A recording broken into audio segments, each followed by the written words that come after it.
더불어민주당 이재명 대선 후보의 공직선거법 사건에 대한 대법원의 판단이 내일 나옵니다. 네, YTN 최재민 해설위원과 함께 이재명 후보의 선거법 위반 사건 최종심에 대해서 알아보겠습니다. 어서 오십시오. 안녕하십니까? 네, 안녕하십니까. 네, 먼저 내일 선고와 관련한 속보 들어온 게 있어서 좀 전해드리겠습니다. 대법원이 내일 오전 9시 30분부터 보도 차량을 포함해서 모든 차량의 출입을 금지할 예정이다 이렇게 밝혔습니다. 네, 오전 9시 30분부터 모든 차량 대법원의 출입이 통제가 된다는 소식 조금 전에 들어와 있습니다. 네, 이제 대법원 합의체가 내일 이재명 후보의 공직선거법 위반 사건 상고심 판결을 선고하는데 어제 이제 공지가 된 거죠.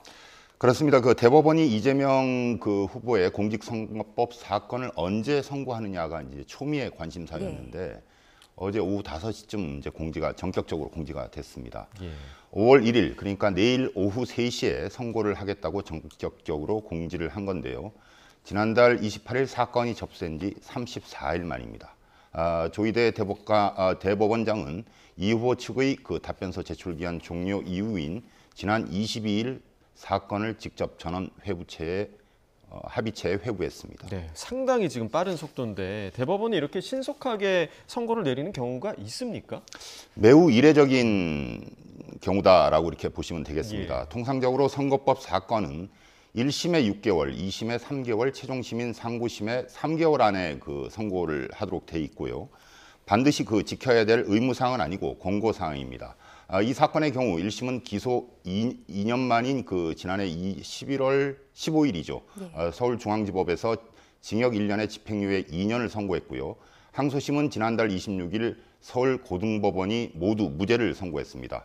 이제 내일 대법원의 판단만 남겨둔 상황입니다. 네, 전원합의체는 지난 22일과 24일 두 차례 합의기일을 열어서 이제 사건을 심리했는데요. 이제 선고를 위한 절차는 모두 끝났다. 뭐 이렇게 볼 수 있을까요? 그렇습니다. 그 22일에 이어서 이틀 만인 그 24일에 다시 전원 합의체를 열어서 바로 표결을 한 것으로 봐서 선고를 위한 모든 절차는 사실상 마무리가 됐다라고 봐도 될 것 같습니다. 전원 합의체 표결일에는 그 대법관들 사이에 격한 논의가 이루어지는 게 아니고요. 대법관들은 재판연구원 보고서를 그 읽어봤기 때문에 각자 자기 의견을 정해서 표결만 하는 식으로 이루어집니다. 그리고 가장 그 최근에 임명된 대법관부터 표결을 해서 대법원장이 맨 마지막에 표결을 하게 됩니다. 네, 자 그렇다면 이 사건의 쟁점이 뭔지 간단히 좀 짚어주시죠. 네, 그 쟁점은 복잡하지 않습니다. 그 크게 두 가지인데요. 이 후보가 그 2022년 대선을 앞두고 국정감사장에서 백현동 개발과 관련해서 그 국토부의 협박이 있었다고 언급을 했습니다. 당시 발언 들어보시겠습니다.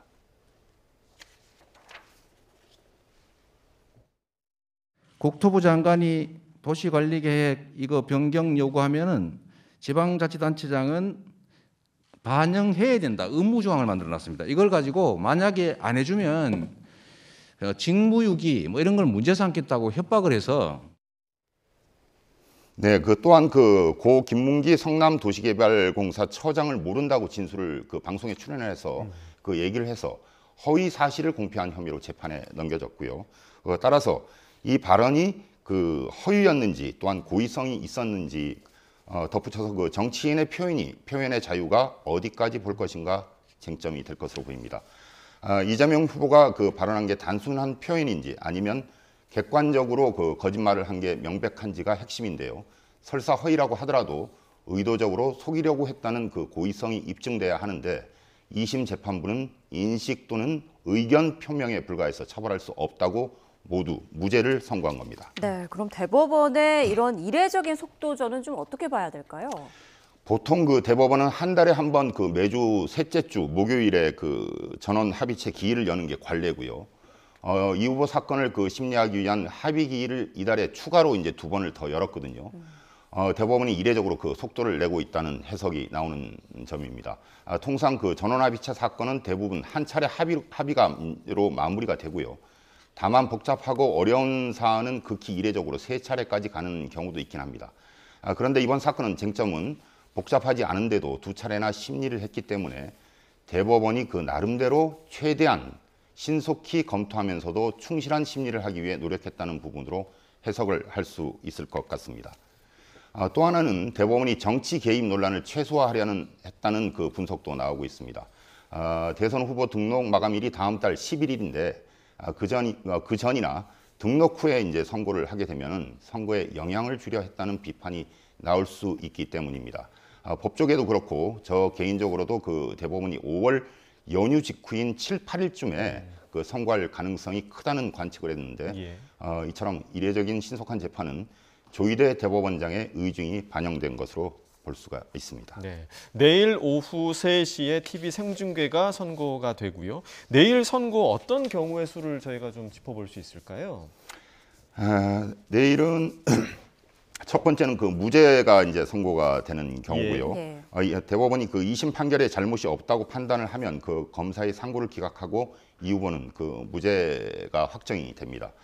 이 경우는 그 오는 6월 3일 투표일까지 이 후보의 대선 일정에 사법 리스크가 큰 걸림돌이 되지는 않을 전망이고요. 두 번째는 파기환송인데 이 후보는 2심에서 모두 무죄를 선고를 받았죠. 파기환송 곧 그 유죄 취지가 인정되는 것이어서 서울고등법원에서 다시 재판을 해야 되고요. 예. 나머지는 그 대법원이 직접 선고하는 벌금 100만 원 이상의 파기 자판과 벌금 100만 원 미만의 파기 자판이 있는데요. 유죄지만 그 벌금 100만 원 미만이 나오면은 이 후보는 대선 출마에 아무런 지장이 없지만 100만 원 이상이 나오면은 이 후보는 바로 피선거권을 상실하게 돼서 이번 대선에 출마할 수 없습니다. 예. 네, 알겠습니다. 네, 지금까지 YTN 해설위원과 함께 최재민 해설위원과 함께 이재명 후보 선거법 위반 사건 최종심에 대해서 좀 짚어봤습니다. 오늘 말씀 고맙습니다.